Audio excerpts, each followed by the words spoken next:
அதை தவிர்த்து சுய ஜாதகமும் தசாபுத்திகளில் ராகுவோ அல்லது செவ்வாயோ அந்தரங்களோ தசாபுத்தியில் நடத்தினால் உறுதியாக கொஞ்சம் அதிகமாக கவனம் எடுத்துக்கொள்ள வேண்டும்.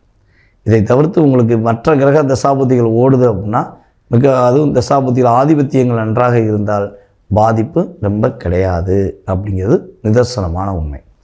அதுக்கடுத்தபடியாக பார்த்திங்கன்னா செவ்வாய் சனி பகவானுடன் பார்வை தொடர்பு கொள்கிறார். ஸோ அப்போ சனி பகவான் என்கிற கிரகத்தை செவ்வாய் சனி பார்வை இந்த அமைப்பில் பார்த்திங்கன்னா கொஞ்சம் அப்படியே டிஸ்டர்பன்ஸ் ஏற்படுத்தக்கூடிய செயல்பாடு தான். அப்போ அவர் எந்த இடத்த உட்காந்துருக்காரு அப்படின்னா உங்களுடைய ராசிக்கு 9ஆம் வீடு. அப்போ 9ஆம் வீடுங்கிறது என்னென்னா அப்பா, ஓகே, பாக்கியம், இந்த சம்மந்தப்பட்ட விஷயங்கள்லாம் நமக்கு வரும். ஸோ அப்போ உங்களுடைய தகப்பனார் உறவு சம்மந்தப்பட்ட விஷயங்களில் கொஞ்சம் கவனம் செலுத்தணும். ஸோ 2 பேருக்குள்ள ஏதாவது விவாதங்கள் வரும்னா விட்டு கொடுத்து போயிடணும். இன்னொரு விஷயம் பார்த்திங்கன்னா அப்பாவுக்கு உடல் ஆரோக்கியம் சம்மந்தப்பட்ட விஷயங்களில்